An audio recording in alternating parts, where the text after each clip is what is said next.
You ask Tiger to solve. This deals with linear equations with one unknown. The final result is a equals 1 over 4. Let's solve it step by step. Simplify the expression. Simplify the arithmetic.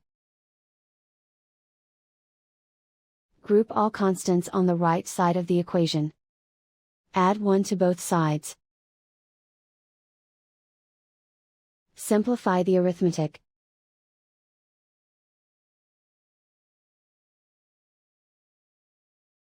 Isolate the a. Divide both sides by 4.